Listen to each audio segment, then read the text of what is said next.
በተጨባጭ ሲህር ሁለት አይነት ነው። አንደኛው በአይን ላይ የሚደረግ ማስመሰል ነው። አንተ ስታይ እንዲመስልህ ያደርጋል። ይህን ቁርአን ጠቁሟል። ሰሐሩ አዕዩነ ናስ ወስተርሀቡሁም ወጃኡ ቢሲሕሪን ዐዚም። የሰዎችን አይኖች አፈዘዙ። ተጨባጭ ያልሆነ ነገር ተጨባጭ መስሎ እንዲታይህ ማድረግ ማለት ነው። የሆነ ትልቅ ነገር በሁለት ጣቱ ሲያነሳ፣ በጥርሱ በርሜል ሲያነሳ አሉ። በቃ እንደ ድራማም ጭምር ይሰራሉ። ይሄንን ሰይጣንም እያገዛቸው ሊሆን ይችላል። ድግምተኞችና ጠንቋዎች የሆኑ የሚሏቸው እንደ ሩቅያ አይነት የሚናገሯቸው ቃላቶችና የሚጥፏቸው ወይንም ደግሞ የሚያዋቅሯቸው ስራ ስሮችና ቁሳቁሶች ኖረው በሰይጣን እገዛ የሚከናወን ሐቂቃ ያለው ሰውየው ላይ በሽታም ሊፈጥር የሚችል አእምሮ ላይ ሊሆን ይችላል። ምናልባት ከጾታዊ ግንኙነት ማገድ ሊሆን ይችላል። ልቡ ላይ ፍርሃት፣ ጭንቀት እንዲፈጠርበት ማድረግ ሊሆን ይችላል። ድግምት ላይ በጣም እንደሚሰሩ ከታች ጀምሮ እስከ ላይ ድረስ በዛሬ የተካንገ የሪዝቅ ማግኛ ሰበብ እንደውም በግልጽ ቋንቋ የሚሉት ጥበብ ነው የሚሉት ነው። ድግምትን መተት አንልም ጥበብ ነው ብሎ የሚጠሩ ሰዎች አሉ እና በዛው እውነት ላይ ማለት ነውና ምን አለኝ እሱ አንዳንድ ጊዜ ግልጽ የሆነ ወረቀት ወይም ቅጠል እናመጣና ብር እናደርገዋለን አለኝ። እሱ ያደርገው ነው የሚነግረኝ። አይኑ ላይ ብር ይመስለዋል። ብሩን አንድ ሀፍታ ብር ይሆናል። ከዛኛ የሆነ ገዝተንበት እንሄዳለን። በኋላ ተመልሶ ቅጠል ይሆናል። ቢስሚላህ አልሐምዱሊላህ ወሰላቱ ወሰላሙ ዐላ ሰይይዲና ረሱሊላህ ወዐላ አሊሂ ወአስሐቢሂ ወመዋላህ። እንግዲህ በተለያዩ ፕሮግራሞች አጠር ያሉ ፈትዋዎችን በላይቭም እያቀረብን ቆይተናል። በዚህ ፕሮግራም ደግሞ አንድ ርዕስ ላይ ጠለቅ አድርገን በመወያየት ህብረተሰባችን ላይ ችግር እየፈጠሩ ያሉ ነገሮችን መፍትሄ አቅጣጫ መጠቆም፣ ትምህርት መስጠት፣ ምላሽ ብቻ መስጠት ሳይሆን ጠለቅ ያለ ትምህርት መስጠት ታስቦበት የተዘጋጀ ፕሮግራም ስለሆነ ህብረተሰባችን በትክክል እንደሚጠቀምበትና እንደሚከታተለው ተስፋ በማድረግ ነው። ምክንያቱም አንዳንድ ነገሮች ዝም ብሎ ጨረፍ ብሎ ሁክሙን ብቻ ተናግሮ መሄዱ በቂ ነገር ላይሆን ይችላል። መንስኤዎቹን እንደገና መላዎቹም ብልሃቶቹም ለመከላከል ያንን ችግር ከሆነ ማለት ነው ጥሩ ነገር ከሆነም ለማበረታታት እንደገና ደግሞ ሸሪዓ እይታውን በጥልቀት መመልከት ተጨባጭ ላይ ያለውን ተጽዕኖ ማየት የታለመ ስለሆነ በተለይም የሲሕር ጉዳይ ድግምት ጉዳይ ማለት ነው አማርኛ ስናነሳው በጣም ህብረተሰቡን እያመሰ ያለ ባልና ሚስትን፣ አሰሪና ሰራተኛን፣ ጎረቤት ከጎረቤት ጋር፣ ባልንጀራን ከባልንጀራ ጋር እያጋጨ ያለ ግን በኢማንና በአላህ መንገድ ከተጋፈጥ ነው በቀላሉ ሊፈታ የሚችል ምናልባትም ሲሕር አድራጊዎች ከማድረግ አንታቀብም ቢሉ እንኳን የሚደረግባቸው ሰዎች በቀላሉ ማክሸፍ እና ማፍረስ እንደሚችሉ ስጋት ውስጥ መኖር እንደሌለባቸው የምናሳይበት ፕሮግራም ይሆናል ብዬ ተስፋ አደርጋለሁ። ኢንሻአላህ እንዳላችሁትም ሲሕር ሰዎች በጣም ይፈሩታል። በተጨባጭም ደግሞ ትልቅ ተጽዕኖ አለው ማህበረሰብ ላይ። አብዛኛው ሰው ያን ሲሕር ማስወገድ የሚቻል አይመስለውም። አይደረግብኝ ከተደረገብኝ አለቀልኝ የሚል ተስፋ የመቁረጥ አዝማሚያ ይታያል። ሸሪዓችን ግን ለሁሉም ችግር መፍትሄ ስላስቀምጠ ለሲሕር እንደዚሁ መፍትሄ አስቀምጧል። ኢንሻአላህ ይሄን በቀጣይ እናየዋለን በዝርዝር። ሲሕር ማለት ምን ማለት ነው? ድግምት ማለት ምን ማለት ነው? ሲሕር ጋር በተያያዘ የተነገሩ አያዎች፣ የቁርአን አንቀጾች፣ ሐዲሶች ምን ይመስላሉ የሚለውን እንመለከታለን ኢንሻአላህ በዚህ ፕሮግራማችን። ቀጥሎ ሲሕር የሚለው ነገር እውነት ተጨባጭ ተጽዕኖ አለው ወይ? የአርዲል ዋቂ ተጨባጭ ተጽዕኖ አለው የለውም? ዝም በጅታ ነው ወይ የሚለውን ኢንሻአላህ እንመለከታለን። ይሄና መሰል ነጥቦች አሉ፣ በዝርዝር እንመጣባቸዋለን። እንደ መግቢያ ያክል ግን እንደው ድግምት ማለት ወይም መተት ልንለው እንችላለን ምን ማለት ነው የሚለውን እስኪ ያብራሩልን። መተት፣ ድግምት፣ ሟርት፣ ሲሕር ተብሎ ተለያየ አገላለጽ ይገለጽ ይችላል። አይነቱም ብዙ ነው። ስሙም ብዙ ነው፣ አይነቱም ብዙ ነው። አንደኛ ብዙ ሰዎች ሲሕር ተደርጎባቸውም ሳይደረግባቸውም በቃ የሲሕር ሰለባ ነን የሚል ሽብር ውስጥ የሚኖሩ አሉ። ምንም ሲሕር የተደረገባቸው ማስረጃ ሳይኖር ማለት ነው። ቆሞ የሚሄደው ሁሉ በእነሱ ላይ የሆነ ነገር እንደሚያደርግ ይሄ የግል የመረድ ነፍሲ ሳይኮሎጂ ችግር እንጂ በተጨባጭ የሲሕሩ ኑሮ አይደለም። ሁለተኛ ደግሞ ሲሕሩ ራሱ ሐቂቃ ያለው አለ እውነት ተጨባጭ የሆነ ነገር በቁርአን በሱና ስለተነገረ ምንም ተጨባጭ የሌለው ግን ማስመሰል ይሆናል። ሲሕር የሚለው ቃል በአረብኛ ቋንቋ ደረጃ ረቂቅ ነገር ማለት ነው። ማደቀ መእኸዙሁ ወለጡፋ ብለው ነው የሚገልጹት፣ እንዴት እንደተያዘ ያልታወቀ ነገር። ስለዚህ ለምሳሌ በጣም ጥሩ አገላለጽ የሚገልጽን ሰው በያኑሁ ሳሕር ይላሉ። ንግግሩ በቃ ልብን ይማርካል፣ እንደ ድግምት የሚያፈዝ ነው ተብሎ ይላሉ። ይሄ እንደውም ሲገልጹት አስሕሩል ሐላል ብለውም ይገልጹታል። አስሕሩል ሐላል ሚነል ሒከም ወልአምሳል የሚል መጽሐፍ አለ። ስለ አደብ ነው የሚናገረው። ይሄ ለማድነቅና እንዴት ማራኪ የሆነ ነገር ማቅረብ እንደሚችል ለመግለጽ ነው። በቡኻሪም ሐዲስ ላይ እንደተገለጸው ነቢዩ ሰለላሁ ዐለይሂ ወሰለም ኢነ ሚነል በያኒ ለሲሕረን ከገለጻዎች ሲሕር ይሆናል ማለት እጅግ በጣም ተጽዕኖ የሚፈጥር ማለት ነው። ተሰጥኦ ነው እንግዲህ አንድ ሰው ሐሳቡን በጣም ሰው ላይ ተጽዕኖ በሚፈጥር አገላለጽ መግለጽ ጥበብ የተሰጣለ የመግለጽ ጥበብ የተሰጣለ። ይሄ አስሕሩል ሐላል ነው፣ ራሱን የቻለ ነው። ከዚህ ሳንወጣ ሼክ ምናልባት የነብዩ ሰለላሁ ዐለይሂ ወሰለም ቁረይሾች በብዙ ስድብ ሰድበዋቸዋል። የስድብ ዲክሽነሪ እስከሚመስል ድረስ ማለት ከዛ መካከል ሳሕር ብለዋቸዋልና ምናልባት ከዚህ ጋር ሊያያዝ ይችላል። አነጋገራቸው ፈሲህ ናቸው ላይ እንደሚታወቀው ነብዩ ሰለላሁ ዐለይሂ ወሰለም የራሳቸው ንግግር ብቻ ሳይሆን የራሳቸው ንግግር ችሎታቸው በጣም ድንቅ ነው። ኡቲየ ጀዋሚዐል ከሊም ይላል። በአጭር ቃላት ብዙ ሀሳቦችን የማመቅ ጥበብ ተሰጥተዋል። ለዚህ ነው የእሳቸው ንግግር ቢፈሰር ቢብራራ የዘመኑ አያልቅም፣ የእውቀት ምንጭ ሆኖ ነው ያለው። ከዚህ በላይ ግን አላህ ሱብሓነሁ ወተዓላ ቀጥታ ደግሞ ቃሉን አውርዶባቸዋል፣ ወህዩ ቁርአኑ ማለት ነው። እሱም ራሱ ቁረይሾች የሚቋቋሙት የሚችሉት ነገር አልነበረም። ስለዚህ ማድረግ ያቃታቸውን ነገር ሁሉ ወደ ሲሕር ነው የሚያስጠጉት። የጃሂልያ ህብረተሰብ አጠቃላይ ባህሪ ይኸው ነው። አንቢያዎች ሁሉ በመጡ ቁጥር እነ ሃዛ ለሳሒሩ ሙቢን እንሁ ኢላ ሲሕሩ ዩእሰር፣ ግልጽ የሆነ ድግምተኛ ነው። ለራሳቸው ከድግምት የሚጸየፉ ይመስል የነብይን ንግግር ድግምት ብሎ በመግለጽ ያው ይታወቃሉ፣ ይራቀቃሉ። በሌላም በኩል ደግሞ ለማራከስም ነው። ምንም አይደለም ከፈጣሪ የመጣ ሳይሆን ማለት ነው፣ እስተራ ድግምተኛ ነው ለማለት ያን ይጠቀማሉ። ስለዚህ ሲሕር የሚለው ቃል ለሁለቱም ያገለግላል። ለድንቅ አገላለጽም ትችትም ይሆናል። ማለት ለድግምቱ ለራሱ የምንጠቀመው ቃል ነው። አላህ ተባረከ ወተዓላ ድግምቱን አስመልክቶ ሐቂቃ አለው ወይስ የለውም የሚል ጥያቄ አንስተህ ወደሱ ግራ እንመጣለን። ከዛ በፊት ግን አላህ ይህን ሲሕር አስመልክቶ በርካታ አያዎች ላይ አላህ ጠቅሷል። በሐዲስም እንደዚሁ በርካታ ቦታዎች ላይ መጥተዋልና እንደው እነሱ የተወሰነ ጠቀስ እናደርጋቸው። እንግዲህ በቁርአን ስለ ሱለይማን የሚናገረው ሱረቱል በቀራ ያለው አያ ነው ረጅሙ። ወተበዑ ማ ተትሉ ሸያጢኑ ዐላ ሙልኪ ሱለይማን፣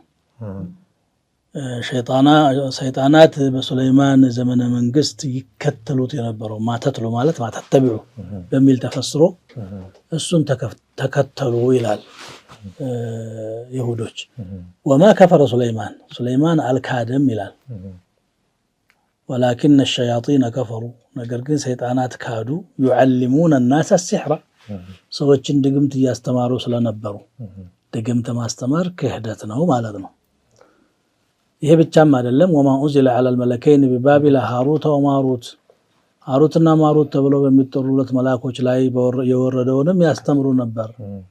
እነሱ ደግሞ ወማ ዩዓሊማኒ ሚን አሐድን ሐታ የቁላ ኢነማ ነሕኑ ፊትና፣ እኛ ፈተናንን ካላሉ በስተቀር አያስተምሩም። ፈላ ተክፉር፣ አትካድ ይላሉ። ድግምት ለፈተና የመጣ ነው፣ በዚህ ሰበብ እንዳትከፍር ይላሉ። ድግምት ክፍር መሆኑ ሁለተኛ አሳየ ይሄ አንቀጽ። ፈየተዓለሙነ ሚንሁማ ማ ዩፈሪቁነ ቢሂ በይነ አልመርኢ ወዘውጂህ፣ ባልና ሚስትን የሚያነጣጥሉበትና የሚያለያዩበት ነገር ከነሱ ይማራሉ። ድግምተኞች ስራቸው ይሄ ነው። ድግምት ባልና ሚስትን ማናቆር፣ ጎረቤትን ጎረቤት ማጋጨት ነው። ወማ ዩዓሊሙና ተዓለሙ ማ ዩፈሪቁነ ቢሂ ወዘውጂህ ወማ ሁም ቢዳሪነ ቢሂ ሚን አሐድን ኢላ ቢኢዝኒላህ፣ በአላህ ፍቃድ እንጂ ማንንም አይጎዱበትም። እንደ ሰበብ ሊሆን ይችላል እንጂ አዎ አላህ ነው ተእሲር ወይም አቅም ተጽዕኖ ውስጥ ያስቀመጠው፣ እሱ ሲፈቅድ ነው። አለዛ እሱ ካልፈቀደ ይከሽፋል። ምንድነው وما هم بضارين به من أحد إلا بإذن الله ولقد علموا لمن اشتراه ما له في الآخرة من خلاق እሱን የሸመተ ሰው በአኺራ ድርሻ የለውም ካፊር ነው ማለት ነው። ይሄም ለሶስተኛ ጊዜ ولقد علموا لمن اشتراه ما له في الآخرة من خلاق ولبئس ما شروا به أنفسهم لو كانوا يعلمون እንግዲህ ሲሕር ኩፍር መሆኑን ገልጾልናል። በተለይ ደግሞ በይሁዶች ውስጥ ይበዛ እንደነበረ ገልጿል። መሐከላቸው አንቢያዎችን ሷሊሖችን ለማጥቃት ሲፈልጉ አንደኛው ዘዴያቸው ሲሕር ማድረግ ነው። በነገራችን ላይ ማንኛውም የተበላሸ ማህበረሰብ ዱዓቶችና ሷሊሖችን ለመጉዳት ከሚጠቀማቸው ነገሮች አንዱ ሲሕር ነው። ሌላው ሱም ነው። ምናልባትም ያንን አድርገው ሲያበቁ ከራማ ሊሉም ሁሉ ይችላሉ እና በቁርአን ይሄ አለ። በአንቢያዎች ታሪክ ላይ እንግዲህ ሻዒር የሚለው በሁሉም አንቢያዎች ታሪክ ላይ የምናገኘው ነው። ነቢዩላህ ሁድ፣ ሷሊህ፣ ሹዓይብ፣ ሌሎች የሙሳ ጊዜም እንግዲህ ፍርዓውን ሰብስቦ ያመጣው ድግምተኞችን ነው። የሙሳ ሙዕጂዛ ሲያስጨንቀው ምንድነው ያለው? ፈለን የእትየነከ ቢኩሊ ሳሒሪን ዓሊም ፈለን የእትየነከ ቢሲሕር ሚስሊሂ ፈጅዐል በይነና ወበይነከ መውዒዳ። አንተ ድግምት ነው ይዘህ የመጣኸው እኛም ተመሳሳይ ድግምት ይዘን እንመጣለን፣ ቀጠሮ ይሰጠናል። ከዛም አርሰለ ፊርዓውኑ ፊልመዳኢኒ ሓሽሪን የከተማዎቹ ሰብሳቢዎች ጠሪዎችን ላከ። ይሄ ደግሞ የመኳንንቶቹም ሐሳብ ነበር። ያእቱከ ቢኩሊ ሳሒሪን ዓሊም ተብሎ ተጠርቷል። እንግዲህ ድግምተኞችን ነቢዩላህ ሙሳን እንኳን ሲያደንቁ ቸግሯቸው ማዕት ወርዶባቸው ጨንቋቸው መከራው እንዲወገድ ዱዓ አድርግልን ሲሉ ያ አዩሃ ሳሒሩ ኡድዑ ለና ረበከ ቢማ ዓሂደ ዒንደከ አንተ ድግምተኛ ማድነቃቸው ነው። እነሱ ድግምት ትልቅ ነገር ነው እነሱ ዘንድ። ድግምት ሰይጣናዊ ተግባር ነው። በሰይጣናዊ ተግባር የነብይን ዳዕዋ ለመክሸፍ ሲሞክሩ አላህ ደግሞ ያልጠበቁት ሙዕጂዛ አሳያቸው። ደጋሚዎቹ ራሳቸው አመኑ።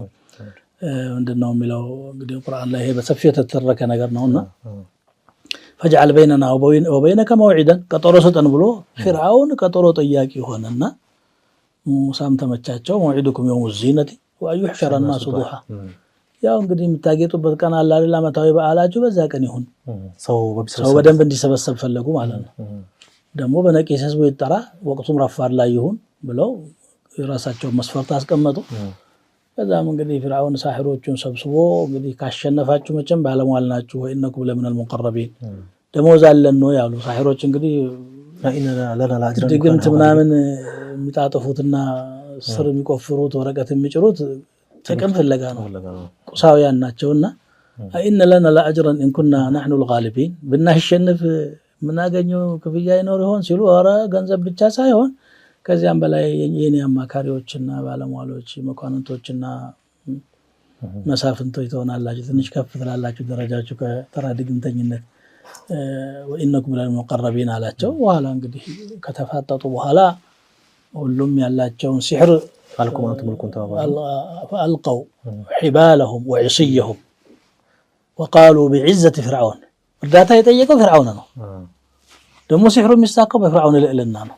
ይሄ ህዝብን ለማታለል የሚያደርጉት ነገር እኮ ኢና ለነሕኑ ልጋሊቡን አሉ። ወለም የኩን ለፍርዓውን ዒዛ ምንም አይነት ሀያልነት ስላልነበረው ተራ አጭበርባሪ ስለነበረ የአላህ ዒዛ አሸነፈና ሙሳ ዓለይሂ ሰላም ያንን ሲያዩ ደንግጠውም ነበር እኮ ወለማ ረአው ምንድነው فألقوا سحروا أعين الناس واسترهبوهم إلى በጣም አሸበሯቸው። አይን ላይ የሚሰራ ሲሕር ነው። ተጨበርባ ብሎ እንትና ሐቂቂም አልነበረም። ያን ጊዜ ሙሳ ዘንጋቸውን ጠል ሲያረጉ ያንን ሁሉ ልቅምቅም አድርጋ እንዴት እንደዋጠችው ይናገራል። ወአልቃ ሙሳ ዓሳሁ فإذا هي تلقف ما يأفكون ووقع الحق وبطل ما كانوا يعملون። እውነቱ ተረጋገጠ። ያ ይሰሩት የነበረው ወደቀ ነው። በየዘመኑ ሳሒሮች እንግዲህ አሉ። እነዚህ ደግሞ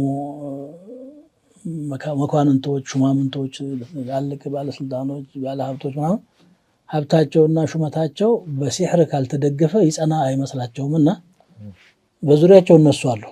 ይሄ በደንብ ታሪክን የሚያጠና ሰው ከአንድ ትልቅ መሪ ጀርባ ወለው ኢቲስት ነኝ ኮሚኒስት ነኝ በምንም አላምንም ብሎ ይበል እንጂ ድግምተኞች ከጀርባ አሉ።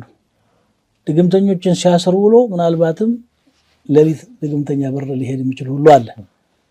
ይሄ የፍርዓውን ላይ አይተነዋል። ሌሎችም በነቢዩላህ ሱለይማን ታሪክም በሌላም ዘመን በየዘመኑም የሚታይ ነገር ነው ይሄ። በነቢያችን ሰለላሁ ዐለይሂ ወሰለም ጊዜ ቁርአንን ድግምት ነው ኢን ሀዛ ኢላ ሲሕሩን ሙቢን ተብሏል። አንቢያዎችን ሳሒሮች ናቸው የሚለው የተለመደ ነገር ነው። ከዛሊከ ማ አተ ለዚነ ሚን ቀብሊሂም ሚን ረሱልን ኢላ ቃሉ ሳሒሩን አው መጅኑን፣ ድግምተኛ ነው ወይም እብድ ነው ያላሉት ከቶም የለም ይላል። ለዛም ነው ኢን ሀዛ ኢላ ሲሕሩን ዩእተር ከላይ ሲወርድ ሲዋርድና የመጣ ዩእተር ማለት የተለቃቀመ ነው፣ ከሌላ ሰው የተወሰደ ነው አንድ ማለት ነው። በሐዲስም እንደዚሁ በርካታ ሐዲሶች አሉ። ሐዲስን ሲሕር የሚጠቁሙ ሼክ ሲሕር የተወገዘ መሆኑን የሚጠቁሙ ብዙ ሐዲሶች አሉ። ከማስታውሳቸው ነብዩ ሰለላሁ ዐለይሂ ወሰለም እጅተኒቡ አሰብዐል ሙቢቃት፣ 7 አውዳሚ ወይም አጥፊ የሆኑ ወንጀሎችን ተጠንቀቁ ብለው 7ቱ ቆጥረው الاشراك بالله وعقوق الوالدين وقتل النفس التي حرم الله ሲሉ ቆይተው ወሲሕሩ ብለዋል። ድግምት ከዛ መካከል ከአውዳሚዎቹ መካከል በጣም አደገኛ ከሆኑት መካከል የሚቆጠር ነገር ነው። ቤተሰብን የሚያወድም ነገር ነው ማለት ነው።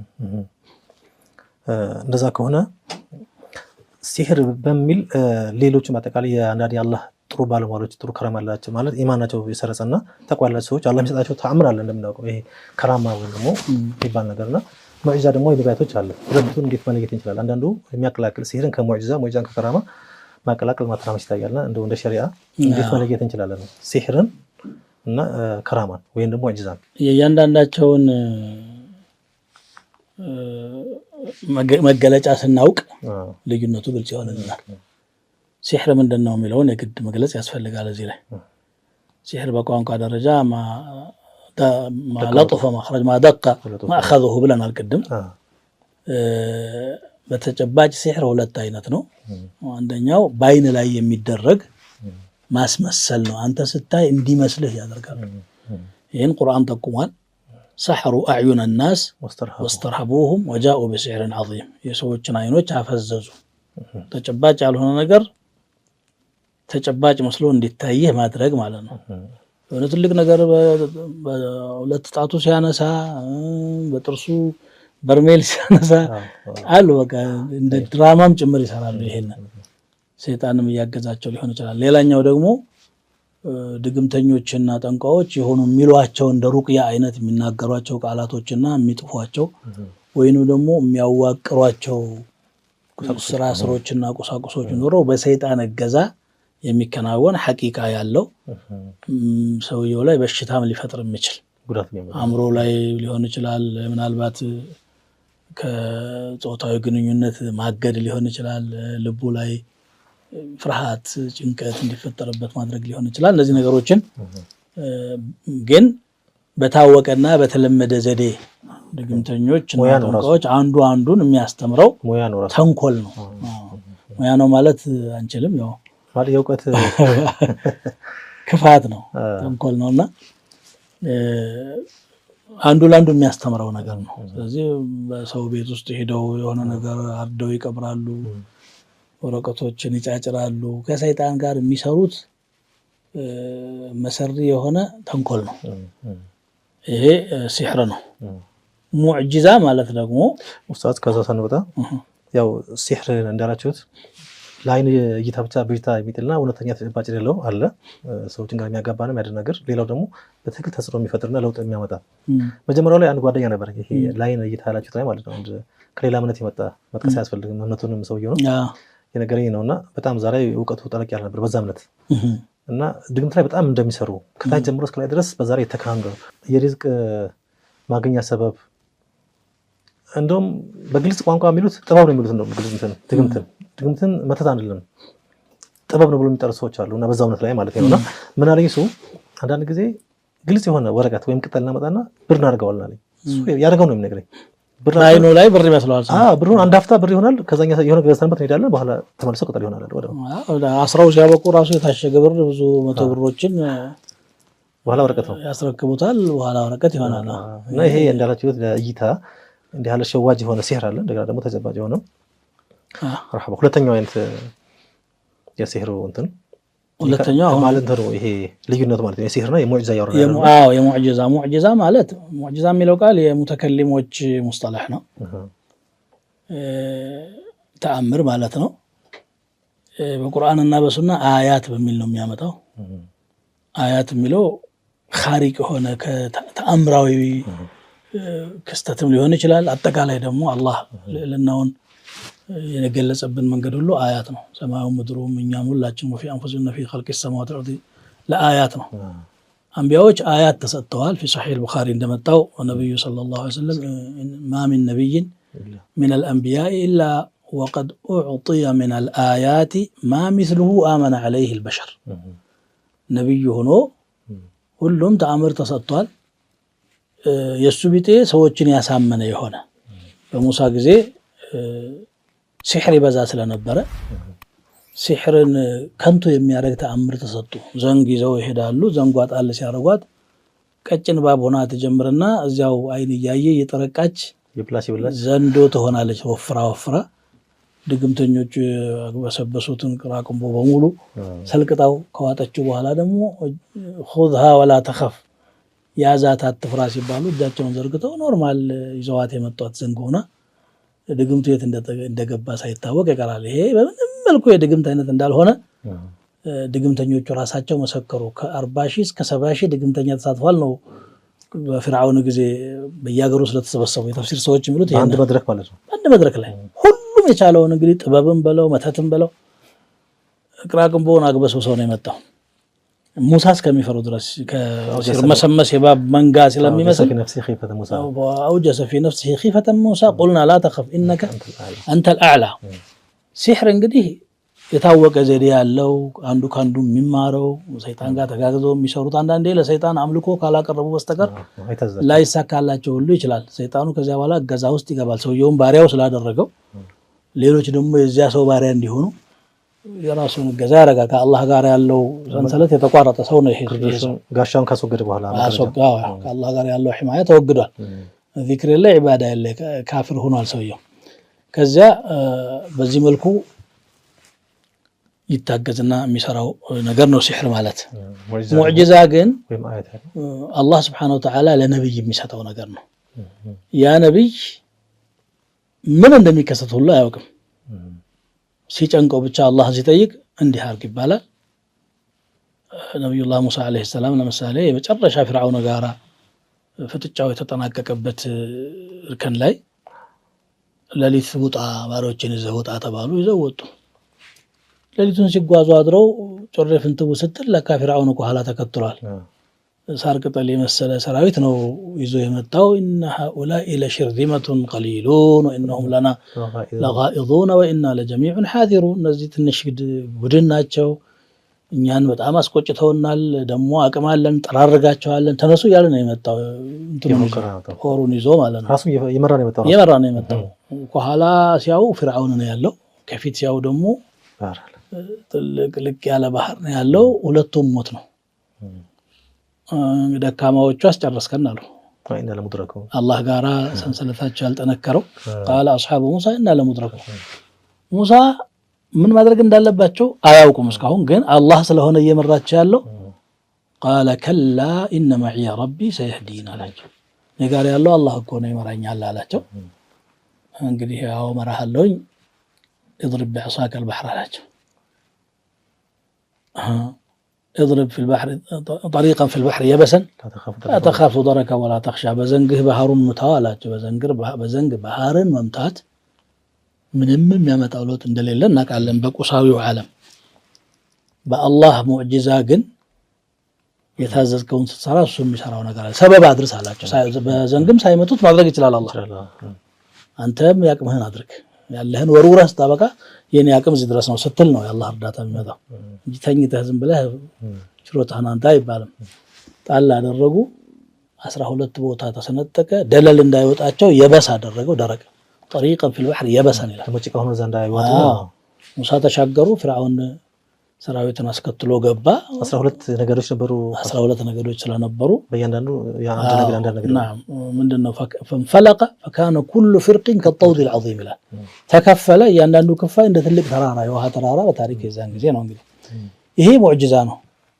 ሙሳም አለይሂ ሰላም ላድርግ ብለው አቅደው እንደ በዱላ ባህር መትቼ በበትሪ ከፋፍየው ሚልክ ሊኖርም አይችልም። እንደሰው አይታሰብም። ሙዕጂዛ ከሰው አቅም በላይ ነው። ሙዕጂዛ በነብይ እጅ ነው የሚከሰተው። ከራማሳ ከራማ ደግሞ ሳሊህ በሆነ ባሪያ እጅ የሚከሰት ነው። ያ ባሪያም ሙዕጂዛ ማለት በእጁ የያዘው ጠበንጃ አይደለም። የፈለገ ጊዜ ያበሸቀውን መታበታ ከራማ ማለት ነው። ከራማ ማለት ሲጨንቀው ወደ አላህ ሲጮህ አላህ የሚያደርግለት ነገር ነው። አምሩን ኻሪቁን ሊልዓደቲ ዩዝሂሩሁ አላሁ ዐላ የዲ ወልይም ሚን አውሊያኢሂ። ከራማ ትክክል ነው፣ ሐቅ ነው ለሷሊሖች። የሚሰጠው ግን አላህ ነው።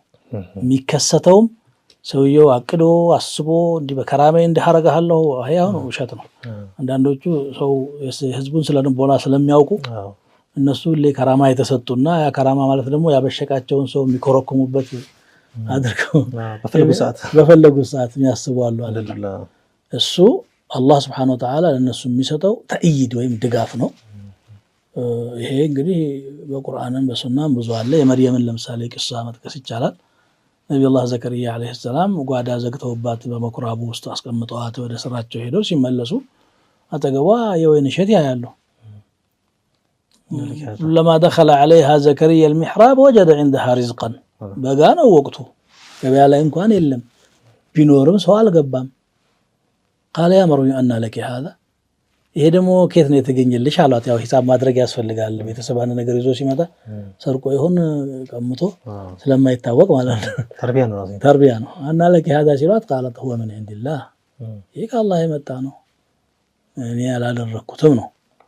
የሆነው ከራማ የሚባለው إن الله يرزق من يشاء بغير حساب። انت امر ሲያው ዘከሪያ እንደውም በስተርጅና የሚፈልጅ هنالك دعا زكريا ربه قال ربي هب لي من لدنك ذرية طيبة። ይሄ ከራማ ነው። ለምሳሌ ነብዩላህ ዘከሪያ ማን ነው ሱለይማን ዘንድ የነበረው ሰው የቢልቂስን ዙፋን ለማምጣት ሲፈልጉ አዩኩም ياتينا بعرشها አሉ። ሰራዊት አላቸው፣ እሳቸው ሐሳብ ያቀርባሉ። በተጠቀቀ የቆመው ሰራዊት ወደ ታዘዘው ቦታ ይሄዳል። ማን ያምጣልኝ ሲሉ የመን ሀገር ያለ ዙፋን ነው፣ እሳቸው አሁን ነው የፈለጉት። ያሉት እሳቸው ፍልስጤን ምድር ነው። قال عفريت من الجن انا اتيك به። አንድ አመፀኛ ጅን ነበር፣ እኔ አመጣዋለሁ አለ። قبل أن تقوم من مقامك ካለህበት ችሎት ሳትነሳ ተወጣለህ። ይሄ ዳኝነት ላይ ችሎት ያስቻሉ ነው ያሉትና ሳትነሳ አላቸው። قال الذي عنده علم من الكتاب አንድ የኪታብ ዕውቀት ያለው የአላህ ወልይ የሆነ ሰው انا اتيك به قبل ان يرتد اليك طرفك። አይነህ ሳይመለስ ማለት በአይን ጨረፍታ እንዲህ አይተህ እንዲህ ሳትል በፊት ፊት ለፊት ታያለህ አላቸው። ዞር ሲሉ መጥቷል። የወልይ ሙዕጂዛ አላህ ከራማ ሰጠ። የወልይ ከራማ የሚመራው ነብይ ሙዕጂዛ አካል ነው ይላሉ። በነብዩ ኡመት ሰለላሁ ዐለይሂ ወሰለም ውስጥ የተገኘ ከራማ ሁሉ ጁዝ من ሙዕጂዘት ነብይና ሰለላሁ ዐለይሂ ወሰለም لانه من بركه اتباعه እሳቸውን በመከተል የተገኘ በረከት ስለሆነ ማለት ነው። ባይናቸው ቁጭ ብሎ ሲያዩት ምን አሉ? فلما رآه مستقرا عنده قال هذا من فضل ربي የጌታዬ ችሮታ ነው። ስለዚህ ድግምት ሙዕጂዛ ከራማ የተለያዩ ነገሮች ናቸው። ድግምት በትምህርት የሚገኝ ሰይጣናዊ ስራ ነው። ሙዕጂዛ አላህ ለነብይ የሚሰጠው ተአምር ነው። ከራማ ማለት ደግሞ አላህ ነብይ ያልሆነን ጥሩ ከራማ ማለት ደግሞ አላህ ነብይ ያልሆነን ጥሩ ባሪያ የሚደግፍበት ስጦታ ነው። ጀዛኩላሁ ኸይር። ምናልባት ከራማ ላይ ቅድም አላችሁት ሰዎች በፈልጉ ሰዓት የሚጠቀሙት ቋሚ መሳሪያቸውና ቋሚ ዕቃቸው እንዳልሆነ አይደለም። ወላ ሙዕጂዛውን ከራሱ ቁርአን ምን ይላል? ወማ ካነ ለረሱል አን يأتي بآية إلا بإذن الله። አንድ ነብይ ተአምር በራሱ በአላህ ፍቃድ ካልሆነ በስተቀር አያመጣም ማለት። ዱዓ እንኳን አድርጎ የሚያዘገይበት ጊዜ እኮ አለ። ነብያችን ሰለላሁ ዐለይሂ ወሰለም اللهم لعن عصية وبني لحيان وكذا አንድ ወር ያህል ቁኑት አድርገው ليس لك من الامر شيء ከሳቸው የበለጠ አላህ ዘንድ ተወዳጅ የለም። አንተ እኮ በነገሩ ላይ የኔ ያህል እኮ ነብይነት ተሰጠህ እንጂ አዛዥ አይደለህም። ቢፈልግ እነዚህ ሰዎች አላህ ይመልሳቸዋል፣ ቢፈልግ ይቀጣቸዋል። ليس لك من الامر شيء او يتوب عليهم او يعذبهم فانهم ظالمون። አጥፍተዋል፣ በጥፋታቸው መቀጣት ይገባቸዋል። ግን ይቅር ማለት እንችላለሁኝ እኔ አጥፋ እያልክ የምትለምነው ለምንድን ነው ተባለ። ከዛ በኋላ አደብ አደረገ። ሰይድና ዑመር ረዲየላሁ ዐንሁ ያው ታሪኩ እንደሚታወቀው የሰሪያቱል ጀበል ከራማማ ብዙ ነው። የነ አቡበከር ከራማ፣ የነ ዑመር፣ የሰለፎች፣ የታቢዖች አውሊያዎች ስዲቆች ብዙ እኮ ነው የከራማ እንቁጠር ካል በየክቱብ ሲር ውስጥ ያለው የሚቆጠር አይደለም። አንዱ ምልክት ሰውየው በራሱ የሚያመጣው ሰው አላህ የሚሰጠው ነው። ሁለተኛ ምልክት ደግሞ ይሄ ከራማ የሚገኘው ሰውየው ከሷሊህ መሆን እንዳለበት ነው። እንደገና ደግሞ በእጁ የያዘው ነገር አይደለም። አላህ ሰውየው ሲጨንቀው የሚያደርግለት ተአይድ ነው። ሁለቱ መለኪያዎችን ህዝባችን በደንብ ሊረዳ ይገባል። ከራማ አለኝ እያለ ማንም ሰው ማንንም ሊያስፈራራ አይገባም። ዙልም ከሰራህ አላህ ከዛሊሞች ሳይሆን ከተበዳዮች ጋር ነው ያለው።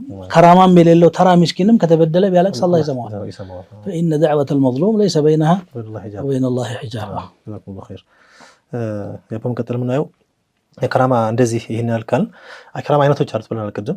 በላይን ብቻ ብዥታ የሚፈጥር አለ፣ ተጨባጭ አለ። ሲህሩ ነው የምትለው ሲህሩ ማለት ነው። ሲህሩ ማለት ነውና እሱን አይተናል። ሌላኛው ሲህር የሚያመድርሳቸው በሰው ላይ የሚያደርሳቸው ጉዳቶችን ብናይ ማህበራዊ የጤና እክል፣ ማህበራዊ ትርምስ ያመጣል። ቅድም እንዳለችው ባልና ሚስት ያመጣል፣ ጓደኛ ላይ ያመጣል። እነዚህን ትንሽ ዳስ እንዳደረጋቸው ቁርአኑም ሱረቱል በቀራ ያለው እኮ فيتعلمون منهما ما يفرقون به بين المرء وزوجه በባልና በሚስት መካከል የሚለዩበትን ነገር ከነሱ ይማራሉ አለ። ስለዚህ ድግምተኛ ምንድነው? በሰዎች ላይ ክፋት የሚሰራ ተንኮል የሚሰራ ሰው ነው። ባልና ሚስት ማለያየት፣ ጎረቤትን ከጎረቤታ ማዋደድም ሊሆን ይችላል። መስተፋቅር ብለው የሚሰሩት ያ ማዋደድም ተፈጥሯዊ ውዴታ ሳይሆን በሰይጣናዊ መንገድ ተገዶ እየጠላ የሚወደው ማለት ነው። እንደዛም ይሆናል። እንግዲህ ሰዎች ጥቅም ለማግኘት ሲሉ ለምሳሌ አንድ ነጋዴ የገሌ ሀብት ወደ እኔ እንዲመጣ ብሎ ሊደግም ይችላል። ወይ ደግሞ የኔ ችግር ወደሱ እንዲሄድ ብሎ እንግዲህ ጠንቋይ ዘንድ ይሄዳል። በደል ማለት ነው። በተቻለው አቅም እኮ በአካልም መጉዳት ቢችል ይጎዳል ይሄ ሰው። ሴት ለምሳሌ ሌላ ሁለተኛ ሴት ያለው ሰው ካለ በእሷ ላይ ጉዳት ልትፈጽም ብዙ ጊዜ እንደውም ይሄ በሴቶች እንደሚበዛ ቁርአን አመልክቷል። በየቀኑ የምንቀራው ቁርአን ላይ ወሚን ሸር ነፋሳቲ ፊል ዑቀድ ይላል። በቋጠሮዎች ላይ ቱፍታ የሚያደርጉ ከሆኑ ሴቶችም በአላህ እጠበቃለሁ በል ይላቸዋል ነቢያችን ሰለላሁ ዐለይሂ ወሰለም። ትንሽ ፊጥራቸው ደከም ያለ ስለሆነ ያንን ድክመት በጠንቋዮች ድጋፍ ለማጠናከር ይሞክራሉ። ብዙ ጊዜ ለዛ ሰለባ የሚሆኑትም ብዙ ጊዜ ሴቶች ናቸው ከወንዱ የበለጠ። ድግምቱ ሁሉም ላይ የሚሰራ ቢሆንም አብዛኛው ሴት ሲህር ተደርጎብኝ ይላል። አትጨነቁ፣ ሲህር በጣም ቀላል ነው መፍትሄው። እናንተ አታድርጉና አላህ ጋር አትጣሉኝ። እንጠቁማቸዋለን ኢንሻአላህ ከጥቂት ጊዜ በኋላ መፍትሄዎቹን እንጠቁማለን። የተደረገም ካለ ይበታትነዋል፣ ያልተደረገም ካለ ይመክተዋል። አዎ ሰው እንግዲህ ማንኛውም ጠላቱ መሳሪያ ቢታጠቅ ማክሸፍ የሚችልበት እስካለው ድረስ ማስጨነቀው። ያው ሸሪዓችን እንደሚታወቀው ማንኛውም መልካም ነገር ያላህ ያዛል፣ ኸይር ነገር አድርጉ ይላል። ጥሩ ነገሮችን ይፈቅዳል፣ የሚጎዱ ነገሮችንና መጥፎች ደግሞ ይከለክላል፣ ያስነቃልና ከዚህ አንፃር የሸሪዓውን ብያኔ ለሲህር ምንድነው መውቂፉ? ሸሪዓን ሲህርን ማድረግ የሚያደርግም የሚያስደርግም ሁለቱም ማድረግ ማስደረግና መማር ብለን ለሶስት ልንከፍለው እንችላለን። መማርን በተመለከተ ሐራም ነው። ኩፍር ደረጃ ይደርሳል ወይ? ሰው ለመጉዳት አስቦ ወይም ሊሰራው አስቦ ከተማረው አዎ ይከፍራል። ይህንን እንግዲህ ብዙዎቹ ዑለማዎች በኢጅማዕም ጭምር ብለው ያሉ አሉ። እነ ነወዊ፣ እነ ማዚሪ፣ እነ ቃዲ ዒያድ፣ እነ ሸይኽ አልእስላም ተይሚያ ሌሎችም ጠቃቅሰውታል።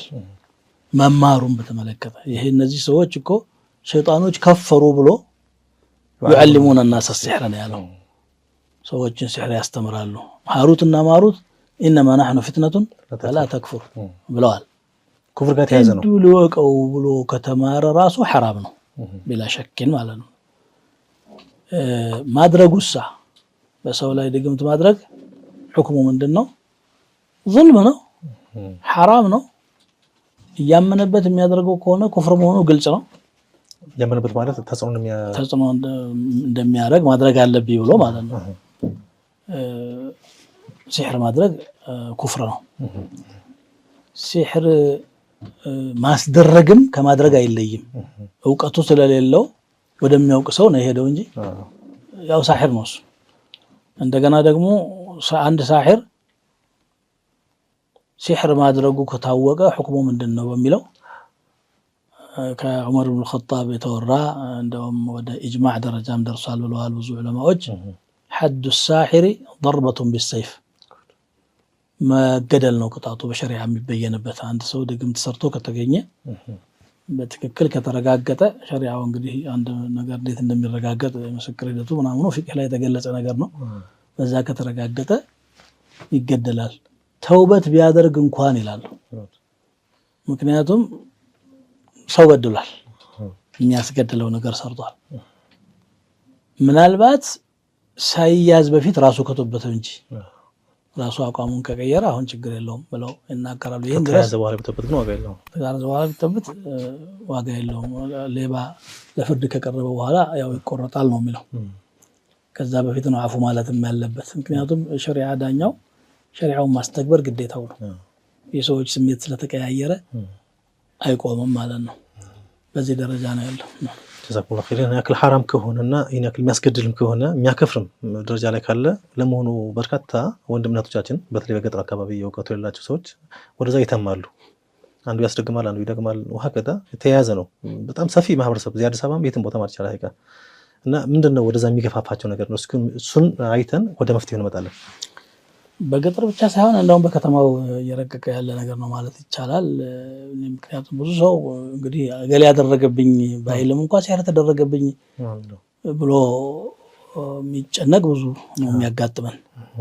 የሚያሳዩትም ተጨባጭ ነገርም ይገኛል። ወይ ተጻፈና የተጣለባቸው ወይ የሆነ እንስሳት ገለው የምታየው ነገር አለ። ይሄንን ሰው ለምንድን ነው የተሰማራበት? ምክንያቱ ሰበቡ ምንድን ነው ለሚለው ዋነኛው ኢማን አለመኖር ነው። ከአላህ መራቅ ነው። ወደዚህ አቅጣጫ የሄደ ሰው ከኢማን ድርሻ የለውም። መፍትሄ እየፈለገ ያለው በሰይጣናዊ መንገድ ነው ማለት ነው። ለሚሰማው ስሜት አብዛኛውን ለበደል ነው የሚጠቀሙት፣ ተበድለው አይደለም። ይሄ ነው ضعف اليقين ضعف التوكل بالله تبارك وتعالى። በአላህ መመካቱ የደከመ ሲሆን በዛ በሲህር አቅም ያገኘ እየመሰለው እና ሌሎች ምክንያቶች ሊኖሩ ይችላሉ። ያው ከዒባዳም ከየራቀ ሲሄድ የነስያና የሸይጣን ሑዙዝ የዛ ሰለባ ይሆናል ማለት ነው። ወደ ቀጣዩ እንሂድና ምናልባት አንዳንድ ሰዎች ደግሞ ወጣት ከሳንወጣ ሲህር ተደረገብኝ የሚሉ ሰዎች ናቸው። በብዥታና በጭንቀት የሆነ ኑሮ ከተጎሳቆለበት ሳይረብኝ ነው የሚለው። ስራው ከተበላሸበት፣ ህይወቱ ከተተራመሰ ሲህር ይችላል። አንዳንዱ ደግሞ ሰውነቱን የጤና እክል ሲያጋጥመው ሲህር ነው የሚለው። ቅድም እንዳላችሁት ይሄን ትንሽ እንደው ተውዕያ ሁሉን ነገር ወደ ሲህር መመለስ ደካማነት ነው። ሲህር ላይሆን ይችላል። ስራ አልሳካልህ ሲል አልሳካ ማለቱ ወይ አንተ ተገቢውን ዝግጅት ሳታደርግና በምትችለው መስክ ሳይሆን በማትችለው ስለገባህ ነው። አንድ ሰው ከመሬት ተነስቶ ነግጄ ባለ ሀብት ልሁን ቢል ብዙ ሂደቶች ይፈልጉበታል። ልምድ ነው፣ ጥበብ ነውና። ወይ ደግሞ ዝም ብሎ ሰንፎ ቁጭ ብሎ እየዋለ ስራ እየናቀ መሳሰሉ ነገሮችን እያደረገ በቃ ሞከርኩ አልተሳካልኝም ቢል ከራሱ የመጣን ስንፈት ወደ ድግምት ወደ ተአምራዊ ነገር ወይም ደግሞ ወደ ረቂቅ ነገር መመለስ ስንፍና ነው። ይሄ ተገቢ አይደለም። አላህም አልሰጠው ሊሆን ይችላል። አላህም አልሰጠው ሊሆን ይችላል። ሪዝቅም እኮ አላህ የተቀሰመ ነገር ነውና አንዱ ፈቂር፣ አንዱ ገኒ፣ አንዱ ሀብታም፣ አንዱ ድሃ መሆን የማይቀር ነገር ነው። ስለሰራ አይከብርም። ስለሰራ በለፋው ልክ የሚከብር ቢሆን ኖሮማ የጉልበት ሰራተኞች በጣም ሀብታም መሆን ነበረባቸው። ስለዚህ አለመሳካቱ የሲህር ምልክት ማለት ነው። የሲህር ምልክት አይደለም። ሁሉ ነገር ወደ ሲህር መመለስ ኢብን ሲህርስ ቢሆን ሲህር ተደርጎበትም ቢሆን ራሱ ያን ያህል አስጨንቆ ከስራ አቁሞ አሰናክሎ የሚያስቀምጥ ነገር አይደለም። እንደ ማንኛውም በሽታ ሕክምና ይፈልጋል። ሕክምና መንገዶቹን በቁርአን በሱና የተገለጹ አሉ። እውቀቱ ያላቸው ሰዎች ደግሞ የሚመክሩት ምክር ይኖራል። ያን መውሰድና ወደ አላህ በመሸሽ ተضرع በማብዛት የሚታከም ስለሆነ ያን ማድረግ የለበትም ማለት ነው። እዚህ ቦታ መነሳተበት ሌላኛው በጣም የጎዳ ያለው ማህበረሰባችን አንዳንድ ሰው ሲህር በተጨባጭ ይዘውና ቁርአን ሲቀራለት ወርቁ ሲደረግለት ይጮሃል፣ ይለፈልፋል፣ ይጮሃል፣ ከዛ ይናገራል ከሌ እንዲያርጉብኝ ይላልና ይሄ ደግሞ የበለጠ ሌላ ጦስ ያመጣል፣ ማህበራዊ ጦስ ያመጣል፣ ማህበራዊ ቀውስ ያመጣልና ይሄንስ ምን ይመክሯቸዋል? እዚህ ላይ እንደውም በደንብ መምከር አለብኝ ብዬ አምናለሁ። በተለያየ አጋጣሚም በኹጥባም በምንም አንስቼዋለሁ። ሲህር ተደርጎበትም ይሁን ሳይደረግበትም ጂን ነገር ይዞት ለክፎት ይሁን ሩቅያ ሲቀራበት ሊጮህ ይችላል ሰውየው። በጮኸ ጊዜ የሚናገረው ነገር ግን እውነት አይደለም። ሸይጣን እችንም አጋጣሚ ይጠቀማል። ለምሳሌ ባልና ሚስት የሆኑና ወይም ጓደኛሞች ትምህርት ቤት የሆኑና ወይንም የሥራ ባልደረባ የሆኑና አንዱ ታሞ ቁርአን ሲቀራበት ባልሽ ነው ያደረገብሽ ከእጁ እንዳትወጪ ስለሚፈልግ ሚስትህ ናት ያደረገችብህ፣ ጓደኛሽ ነች ያደረገችብሽ፣ አይ አብረህ የምትሰራው ሰው ነው ያደረገብህ፣ ሰራተኛ ነው ያደረገብህ ብሎ ይናገራል። በዛን አቅሉን በሳተ ጊዜ ይህንን የሚያደርገው በመሰረቱ የሸይጣን ዓላማው ምንድነው? በሲህር አማካይነት ማሳካት የሚፈልገው ሰው ማናቆር ነው። ጉዳት እንጂ ጥቅም አይደለም። ጉዳት እንጂ ጥቅም አይደለም። ስለዚህ በተጨባጭ ሰው አድርጎትም አላደረገው ሊሆን ይችላል። እኔ የተደባደቡ ሰዎች አይቻለሁ። አንድ ቀን ደርስ ላቀራ ቁጭ እንዳልኩኝ አንድ ትንሽ አማም የሚያረጋው ሰውዬ ነበር። አጎቱ መጥቶ ቁጭ ሲል ተነስቶ ቦክስ ሰነዘረበት። አጎቱ አንተ ነህ እንዲህ ያደረከኝ ሲህረኛ መተተኛ ምናምን ብሎ የሆነ ጅን ተናግሯል ምናምን ተብሎ ነው። እንግዲህ ይሄ ፍጹም ተገቢ ያልሆነ ተቀባይነትም የሌለው ሊታመንም የማይገባ ሲህር ተደርጎ ከሆነ ለሲህሩ መፍትሄ መፈለግ እንጂ ሰዎች ጋር ሌላ ጉዳት ነው። ይሄ ሌላ ችግር ነው። ይታመመ ነው ደሞ ሰው ጋር ተጣልቶ ጎረቤት ጋር ጓደኛ ጋር ሚስት ጋር ባላ ጋር ይሄ ሲህሩ እንኳን ቢለቀውና ጤነኛ ቢሆን ቀውስ ነው። ቂሙና ጥላቸው እነሱ ናቸው እንዲያረጉን እያለ የማይቆም ነገር ነው። ምንም ደግሞ ማስረጃ የሌለው ሸይጣን ተሳካለት።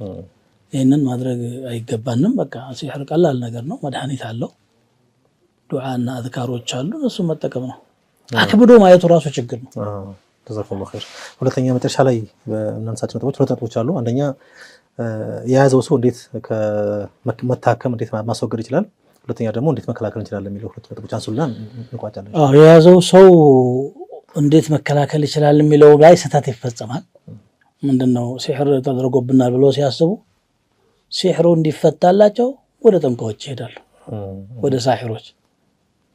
እንግዲህ እነዚህ ሰዎች ለነዛ ሰዎች እጃቸውን ሰጡ ማለት ነው።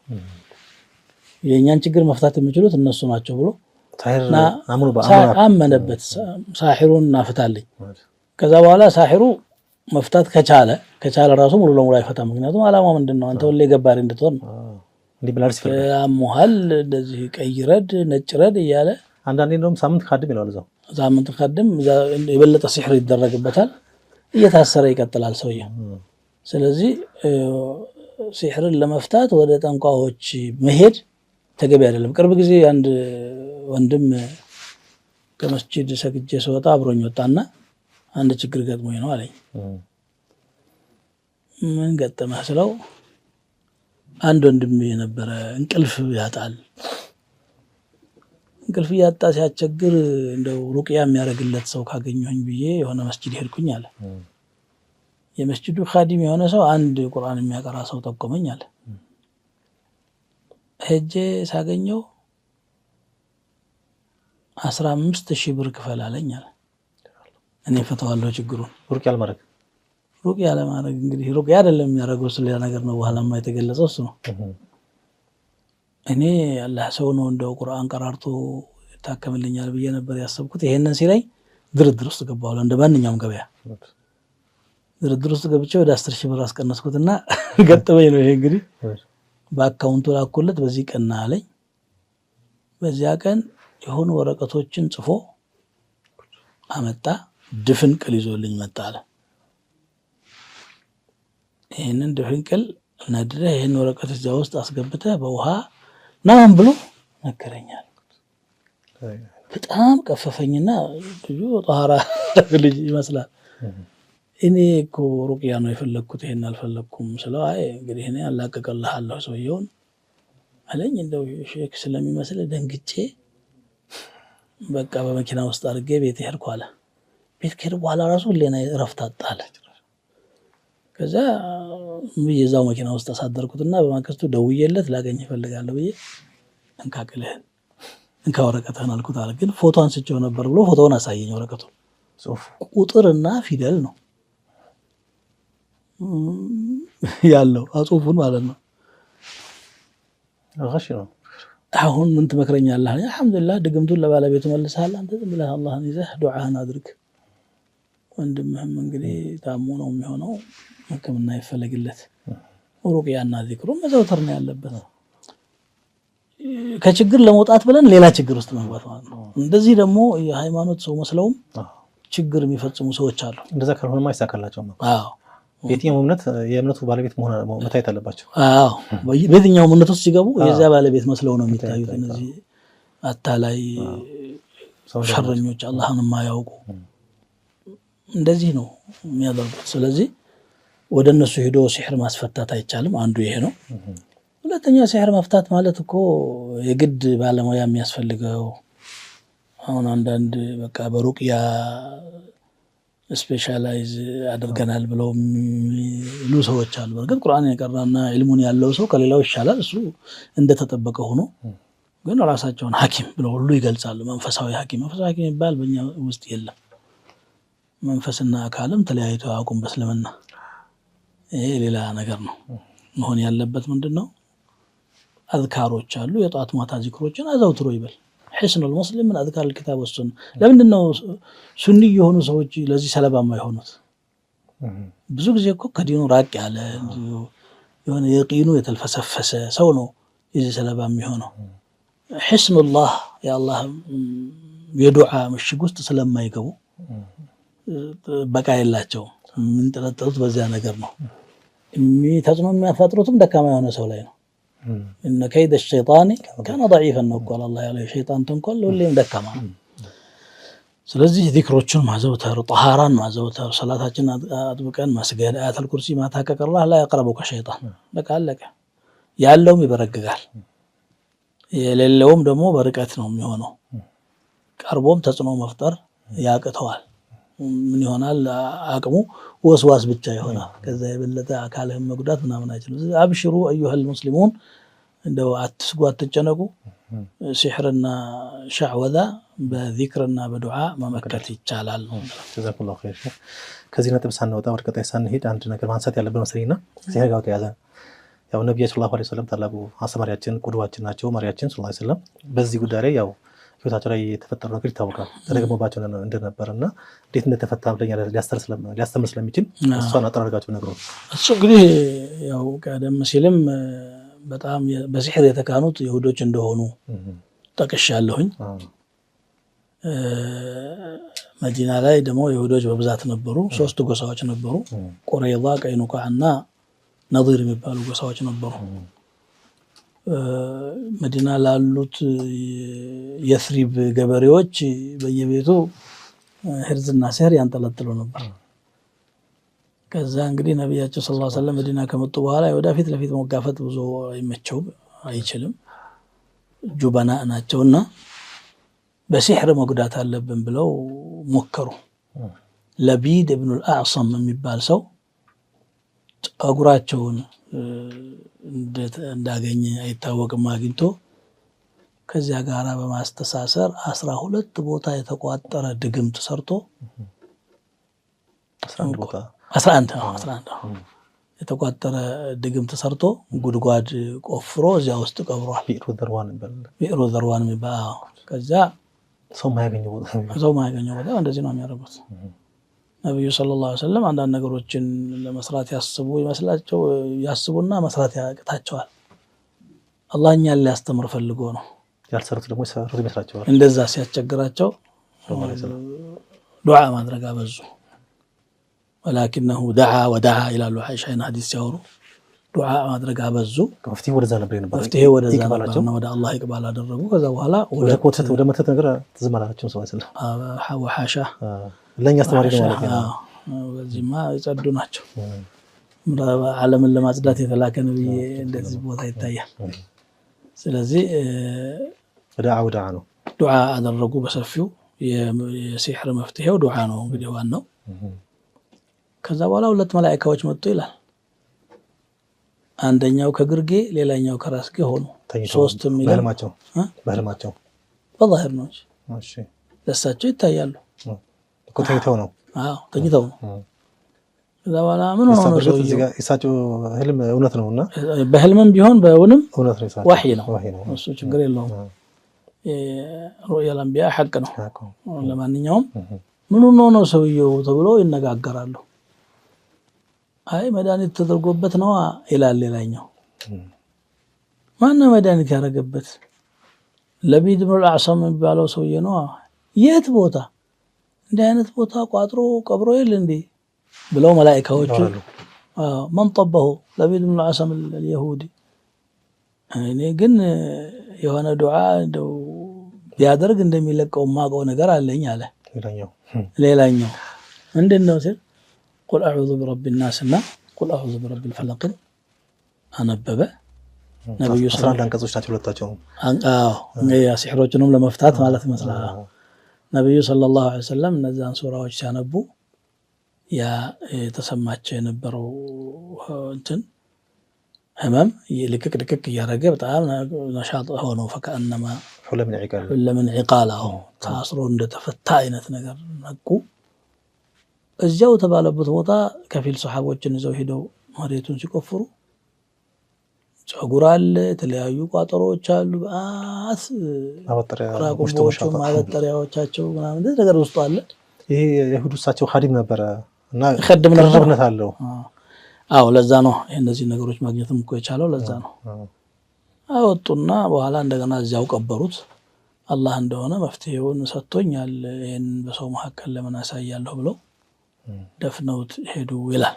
ከሪቱ አልሲራ አለናሲ ሸረን ይገደሉ ሲባል ይገደሉ ሲባል ነብዩ ሰለላሁ ዐለይሂ ወሰለም ለራሳቸውም ተሞክሮባቸዋል፣ አልተሳካም፣ ያው ፈሸለ እንጂ ከዛ በኋላ ለኛም መድኃኒት ነው የሆነው። ቁል አዑዙ ቢረቢናስና ቁል አዑዙ ቢልፈለቅ ጧት ማታ መቅራት እንግዲህ ትልቅ ከድግምት የሚጠብቀን ዱዓ ነው። አያተል ኩርሲይን ከቀራ አኺር ሱረቱል በቀራ ከቀራ እነዚህ ቁል አላሁ እና ቁል አዑዙ ቢረቢናስ ነው ሶስት ጊዜ መቅራት ሱናም ነው። እትፍትፍ ብለህም ሰውነትህ እንደማብሰህ ነው ቀርተህ መተኛት ያለብህ። ጧት ስትነሳም ደግሞ ከፈጅር በኋላ 3 ጊዜ መቅራት ሱና ነው። ከየሰላቱ በኋላ አንዳንድ ጊዜ መቅራት ሱና ነው። በየጊዜው አንተ ክትባት እየወሰድክ ሒማያ የራስህን ጥበቃ እያደረግክ የምትሄድበት እድል ተፈጥሮ እያለ ሲሕርን ይህን ያህል አግዝፎ ተደርጎብኛል እንዴት አድርጌ ነው ማስለቅቀው? ጭንቀት በራሳችን ጭንቅላት ላይ ይሄንን ስጋት መፍጠር አይገባም። እኔ ሲሕር ነገር አስብቶኝ አያውቅም። የሚያሰጋኝ ለምንድን ነው? ቁርአን ቀርቻለሁ አልሐምዱሊላህ ረብል ዓለሚን። አይሰበሰብም ሲሕርና ይሄ ቁርአን አይሰበሰብም።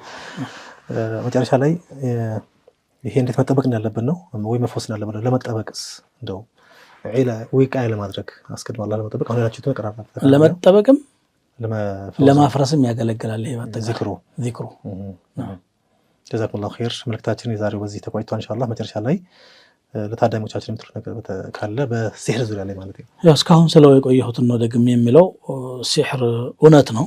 ሲሕር የሚባል ነገር የለም አንልም። ተጽዕኖ ሊፈጥርም ይችላል አይፈጥርም አንልም። ነገር ግን መፍትሄ የሌለውና የማይቻል አይደለም። ለዚህ ብላችሁ ወደ ጠንቋይ አትሄዱ፣ ወደ ተለያዩ አካላት አትሄዱ።